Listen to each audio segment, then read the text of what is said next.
इस देश में सिर्फ दो दल, कांग्रेस और बीजेपी। बहुत पहले जेपी नड्डा ने एक बात कही थी कि क्षेत्रीय दलों को समाप्त करना है। एक क्षेत्रीय दलों को समाप्त करने की एक साजिश के रूप में मैं देखता हूं। यदि सरकार की इच्छा होती, जो प्रधानमंत्री कहते हैं ना कि खर्चा बचना है, ये होना है, वो होना है, तो थोड़ा दरियादिली दिखाते। ये 5 राज्यों के चुनाव थे, साथ में लोकसभा भी करवा लेते। मैं तो देश हित में तो ये चाहता हूँ कि जो पूर्व राष्ट्रपति है उन्होंने इन लफड़े में पड़ना ही नहीं चाहिए। एक दलित को बनाना था राष्ट्रपति, तो बना दिया।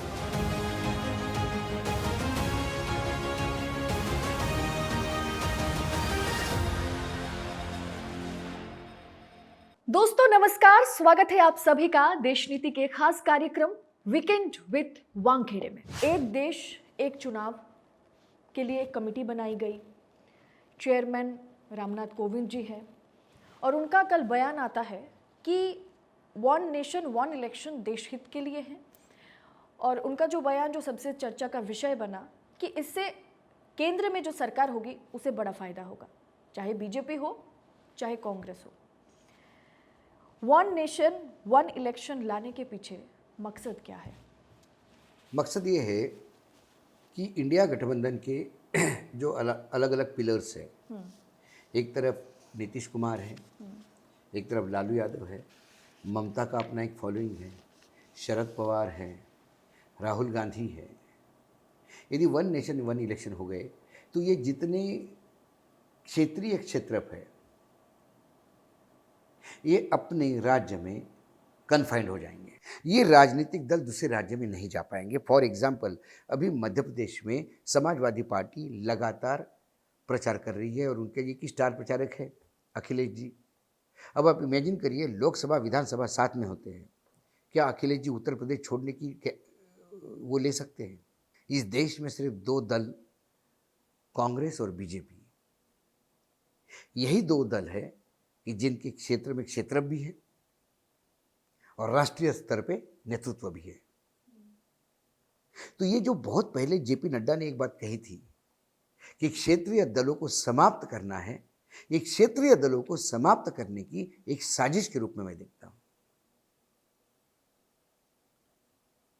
कि क्षेत्रीय दल अपने क्षेत्र में औकात में रहे, वो दिल्ली आने का सपना ना दिखे। तो क्या ये संभव है कि 2024 चुनाव में, लोकसभा चुनाव के साथ कुछ राज्य के आगामी जो 2024 में जिनके विधानसभा चुनाव होने हैं उनका साथ में कराया जाए? क्या 2024 चुनाव से पहले लागू हो भी सकता है? ना, मुश्किल है, बहुत मुश्किल है, बहुत मुश्किल है। इसके लिए मुश्किल है कि सीरीज ऑफ अमेंडमेंट्स होंगे इसमें, एक्ट में बहुत सीरीज ऑफ अमेंडमेंट होंगे। मुझे पहले जो इसके पहले जब 2018 में जो लॉ कमीशन की एक रिपोर्ट आई थी, शायद एस.के. चौहान थे उसमें, उनको, हाँ, तो उनकी जो रिपोर्ट आई थी, उस रिपोर्ट का पहला लाइन ही, उसका जिस्ट मैंने पढ़ा, उसकी पहली लाइन ही कहती है जिस्ट की कि ये असंभव है, क्योंकि ये सिर्फ एक्ट अमेंडमेंट नहीं होंगे अलग अलग। चुनाव आयोग की जो अपने जो इसके इलेक्शन जो एक्ट्स है उसमें बहुत अमेंडमेंट होगी। उसके बाद कई प्रैक्टिसेस और प्रोसीजर्स है अलग अलग विधानसभा के, उसमें अमेंडमेंट करना होगा। देश की आधी विधानसभा को इसको एंडोर्स करना होगा, वो भी एंडोर्स 2/3 से करना होगा। कई मेजर अमेंडमेंट करने पड़ेंगे और फिर उसके बाद हो क्या सकता है, आपको उसमें कई नई चीजें बनानी होगी। बीच में सरकार गिरी तो क्या होगा, बीच में कोई मर जाता तो क्या होगा। ऐसे कई चीजों का, एक एक चीजों का माइक्रो लेवल पे। और दूसरी बात, यदि सरकार की इच्छा होती, जो प्रधानमंत्री कहते हैं ना कि खर्चा बचना है, ये होना है, वो होना है, तो थोड़ा दरियादिली दिखाते। ये 5 राज्यों के चुनाव थे, साथ में लोकसभा भी करवा लेते। ये तो उल्टा पड़ जाता शायद। नहीं, भाई आपको खर्चा बचाने की पड़ी है ना, आप तो विपक्ष को मानते ही नहीं हो, तो कम से कम 5 राज्यों के साथ तो एक काम तो हो जाता। तो जो चौहान कमेटी की रिपोर्ट है उसमें यही कहा है, उन्होंने 3 फेजेस में बताया कि पहले फेज में उन राज्यों के जो लग के लोकसभा आती है, लोकसभा पहले डिसॉल्व करके उन राज्यों के साथ करो, तो 5 साल बाद कम से कम वो 5 राज्य और लोकसभा तो इकट्ठा आएगी। उस साल जब अगले 5 साल में जब ये 5 राज्य और लोकसभा इकट्ठा आएगी, तब जो राज्य 1-2 महीने में फिर चुनाव में जा रहे हैं, ऐसे 5-6 राज्य जो है, उन राज्यों को रिक्वेस्ट करके उनकी हाउस डिसॉल्व करके इन लोकसभा के साथ लाइए। तो फिर आने वाले 5 साल में कम से कम 16 राज्य और लोकसभा इकट्ठा होगी। फिर बाकी बचे हुए राज्य और लोकसभा इकट्ठा होगी। तो इस देश में 2 ही चुनाव होंगे। ये फॉर्मेट उन्होंने दिया था। लेकिन ये भी तो आसान फॉर्मेट नहीं है। आसान फॉर्मेट नहीं है। क्यों कोई डिसॉल्व करेगा? खर्चे की बात करते तो प्रधानमंत्री जी ने करके ही दिखा देना चाहिए था। अब उनके पास 6 महीने ही तो बचे थे। क्या जाता 6 महीने पहले कर देते तो। लेकिन वो खुद ये खर्चा बचाने के लिए, देश की सुविधा के लिए नहीं है, एक क्षेत्रीय दल को समाप्त करने। तो इस कमेटी के जो चेयरपर्सन हैं वो किस अंदाज में ये कह सकते हैं या किस वजह से ये कह सकते हैं सबको कि सभी जो क्षेत्रीय दल हैं, जो पार्टीज हैं, वो इसका समर्थन करें, क्योंकि ये देश हित के लिए है। इससे केंद्र में जो सरकार है उनका बाकायदा बयान यही आया, जो केंद्र में सरकार जिनकी होगी उनको बहुत फायदा होगा। मैं तो देश हित में तो ये चाहता हूँ कि जो पूर्व राष्ट्रपति है उन्होंने इन लफड़े में पड़ना ही नहीं चाहिए। एक परंपरा है, 143 करोड़ का देश है, ये सब कॉन्टिनेंट है, उसके राष्ट्रपति है आप ऐसे कमेटी के चेयरमैन बनेंगे, ये वो प्रोटोकॉल की भी तौहीन है, उस पद की मर्यादा को ठेस पहुंचती है। मात्र कोई आपके घर दिवाली मनाने के लिए आया या कोई रंग होली मनाने के लिए आया तो इसका एवज ये नहीं कि प्रधानमंत्री उस पद की गरिमा को नीचे करे आप।